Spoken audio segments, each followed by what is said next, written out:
talk any more about any sort of next steps coming out of this, or have we covered it out? I think we've covered them, other than we'll go back and take out the feedback that we've received.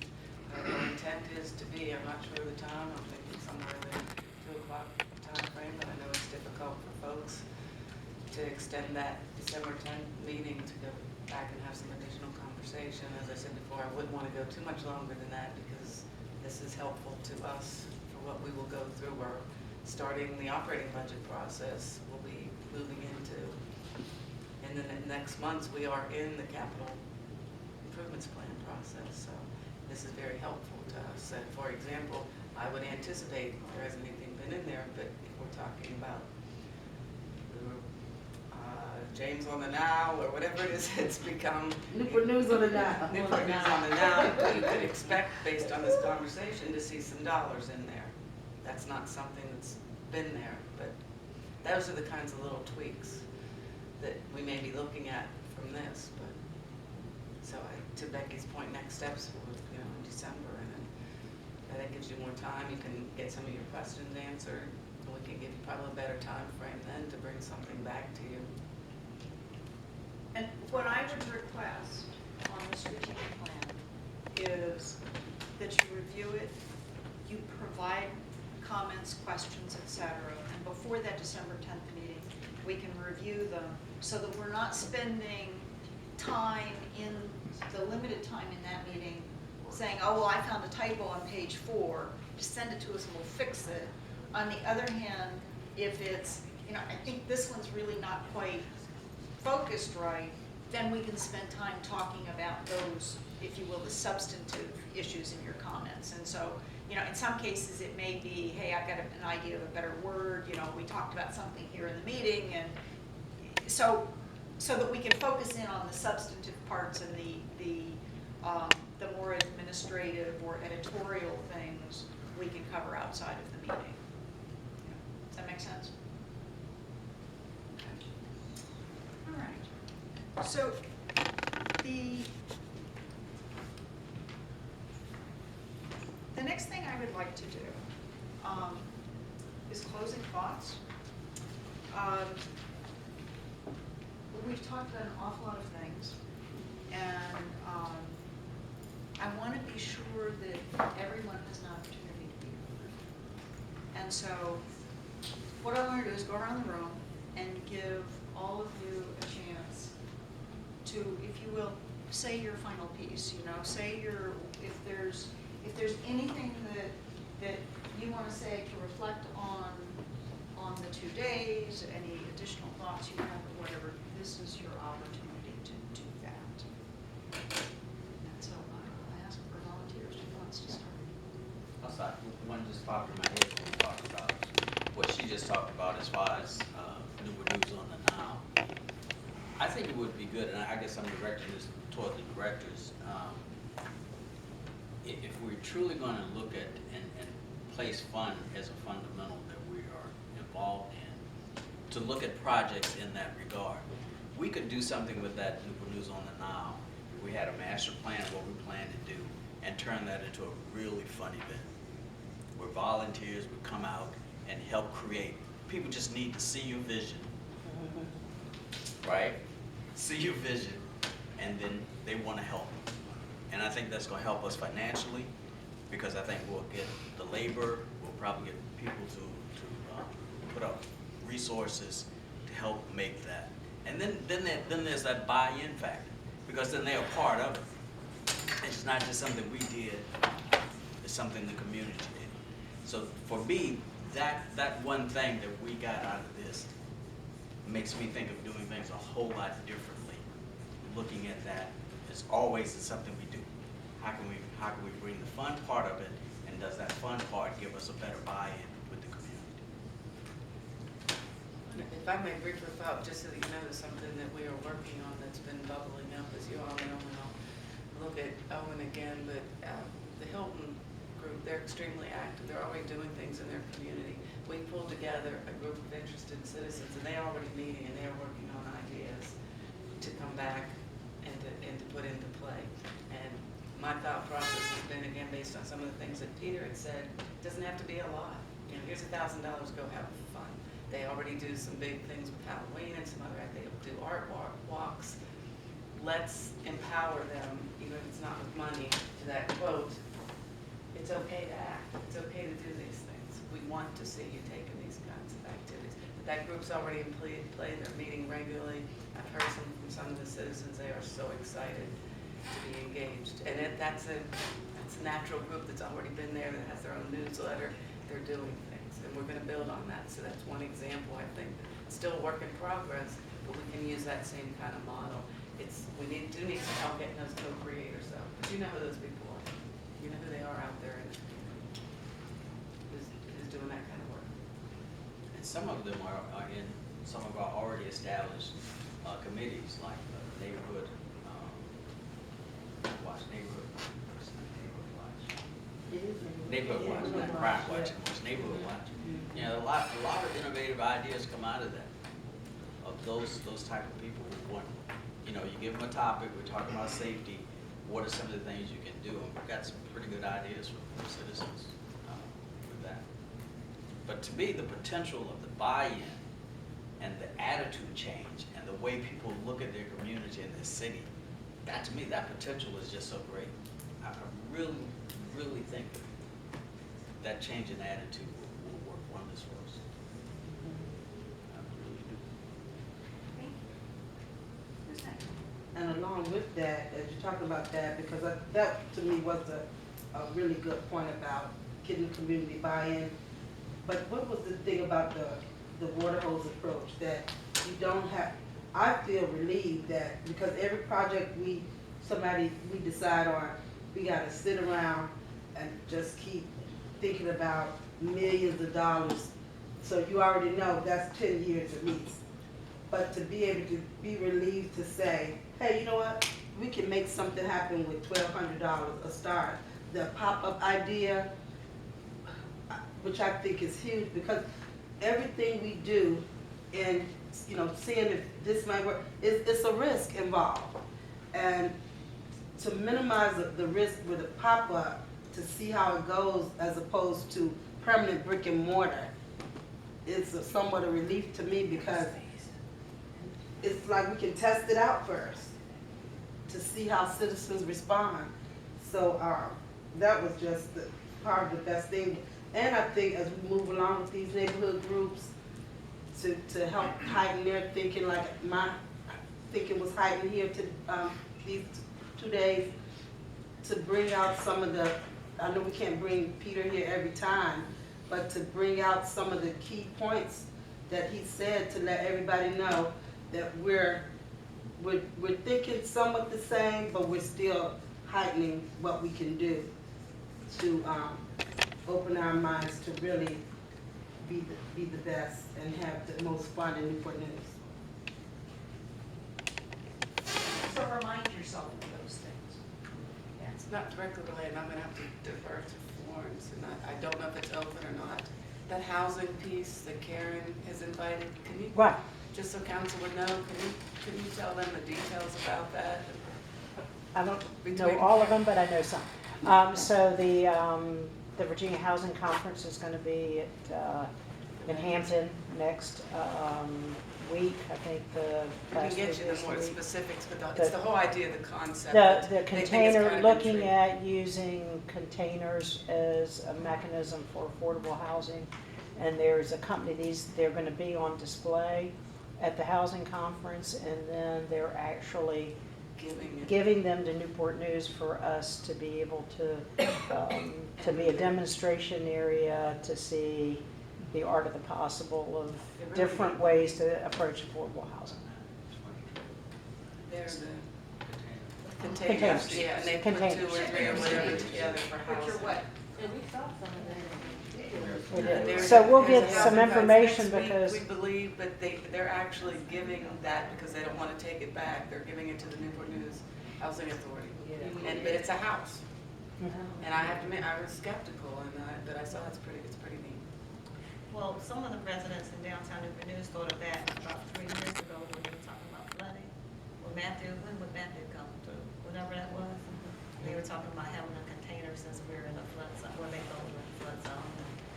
And we didn't have an evacuation plan posted, and said, well, why why don't we just get some containers? Like, no. So, Even boats is. so they were talking about having containers. and- Houseboats, yeah. But we'll get To you go some down more the Nile. information, but if we just thought it was something really neat, But I guess it wasn't. it was worth. They put you know, Jesus in it. taking, and it's that pilot type project. Yeah, I thought that was kind of crazy. Well, no, they put them in their house. And well, I've seen the smaller versions that they made for veterans, and that were not as big as the container. They were a little smaller than that, but they were absolutely everything you needed. And they had a little convention, a little center where they could go to and reconnect. Right. I've seen that. Very good. I just wanted to mention that that's something else, to your point about a pilot project, that's probably something that we'll be looking at. And we are being able to say, we're testing this. It's temporary, yeah. It's a test, only a test.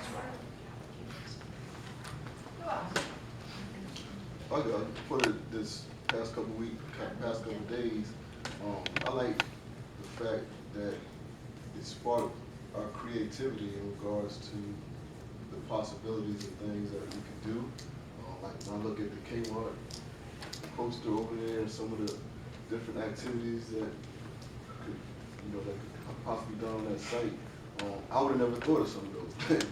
But then this allows us to think outside the box in regards to bringing the communities together and having fun while we're doing it.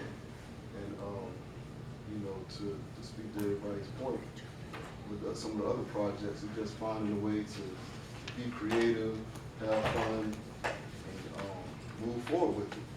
And like you said, it doesn't take a lot of money to do some of those things. When you have a group of co-creators that are already energized to go out there and be active participants with what we have going on here in the city. So that was I really took that and this mind started running with ideas of what we could do, look into doing in the future. Just a question, it may or may not make sense, but I mean, you're dealing with kids and young people that are on top of everything. Is that a question you've been raised with them sometimes? And just, this is what we're looking at, what are your thoughts? And it's an informal way, but it's another source for us. We've got young people that are on the, they know what's going on and they know what bring other young people. Remember the Mice on Main? The co-creator, and that was 12-year-old. 12-year-old or something? Yeah. And we have already youth groups that are, they looking to get engaged with, like even Mayor's Youth Commission, and other leadership groups around here. Not just leadership group, community groups of young people who they want to be involved, they want to be active. And they can think of things I would have no idea.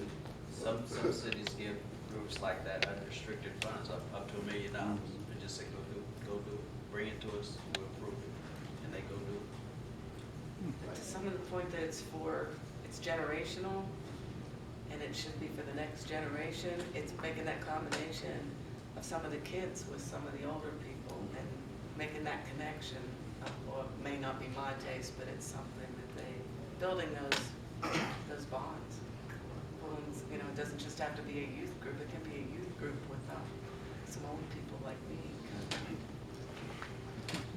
One of the, an example of that, when I did a presentation about our play ball event, there was a teenager there who got with an owner of an empty building and created one of these gaming rooms. The city was making like 60 grand a week off of this. People pay money to watch other people play games, which blows my mind. But these guys have their own, team colors and outfits and pay good money to watch these people who are really good at it. Wow. Lots of money. And the guy said it was just phenomenal amount of money. So they utilize an empty building, increasing their tax revenue, and a place for kids to go. I mean, that's a win-win-win. Yeah. Unbelievable.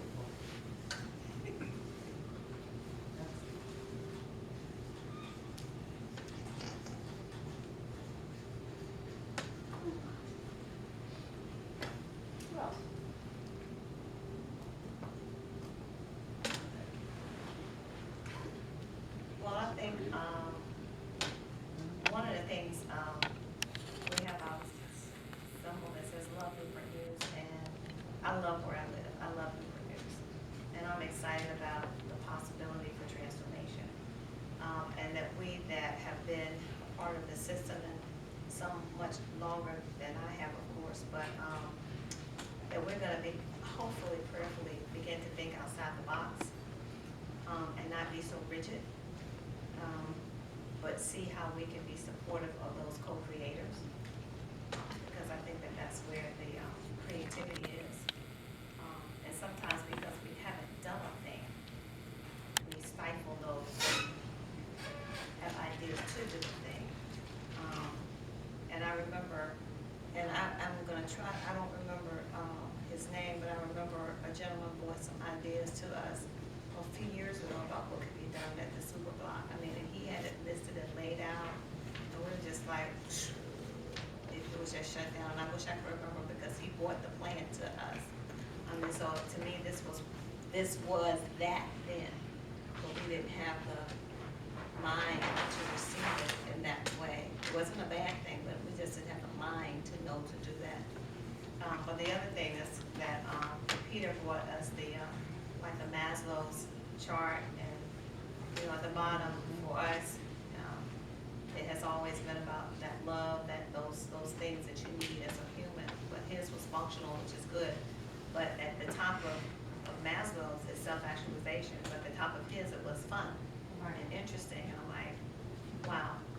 And if you do have fun, then you can be self-actualized. I just thought that was interesting how he used that framework to help us to look at the word fun in a different way. But I have fun at everything I go to for the city. I mean, I just love to produce. And I guess I say it often when you hear me, I always give kudos to Parks and Rec because I see what they can do to help us to try to have fun with what they can. But I love to produce.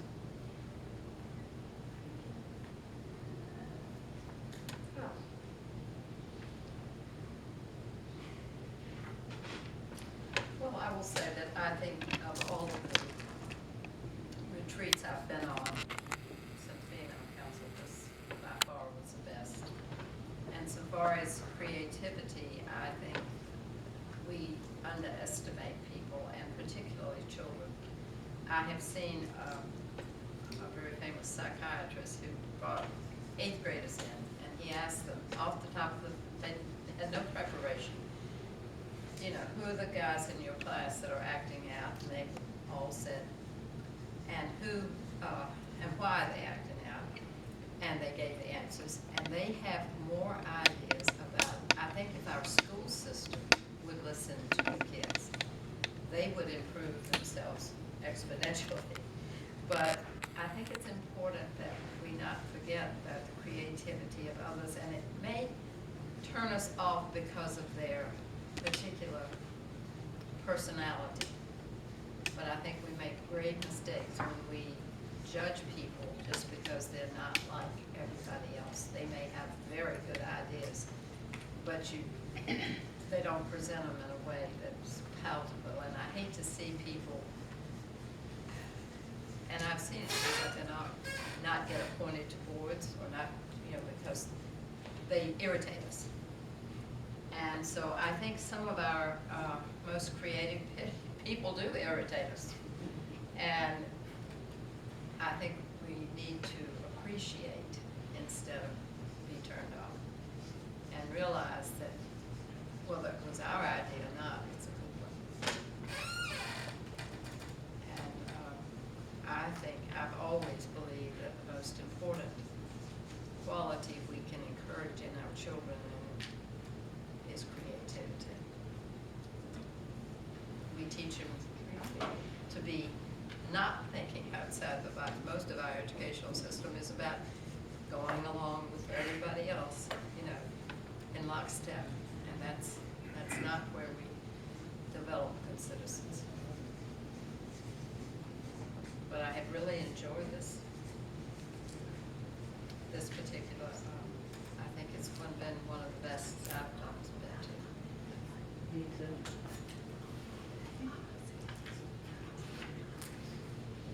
Who else? How about this end of the table? Draw that the council, and I'm picking on our chair, because I'm always telling her to fix her face. And you guys, you say don't underestimate children, don't underestimate yourselves. I'm impressed with how you all acted this week. You may not have agreed with what was said, but you listened. So I was impressed. It was one of my favorite retreats as well.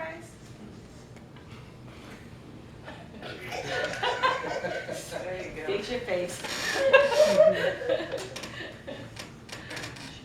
Who else? Thank you, Meg.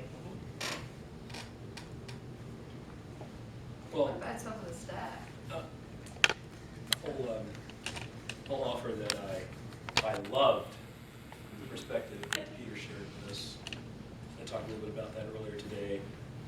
And particularly one of his insights that I also loved as well, which was something that Tina had talked about.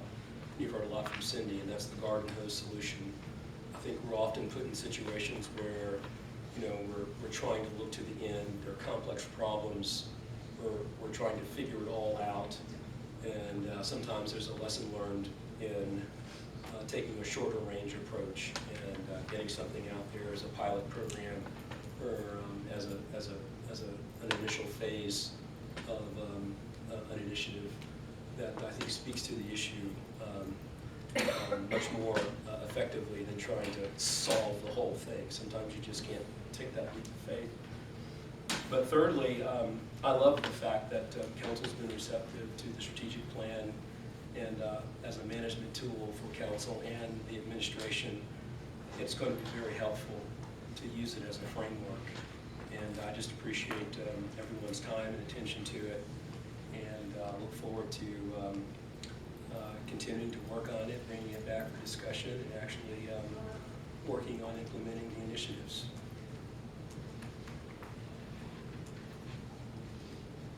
Too much food. Too many choices. Too good food. Everything was good. I can't believe I've got to go home tired. It's horrible. At least you have your dog. The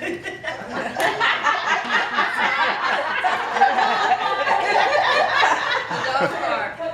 Me and the dog. Actually, I think Peter reminded us that we don't always look for the fun in things.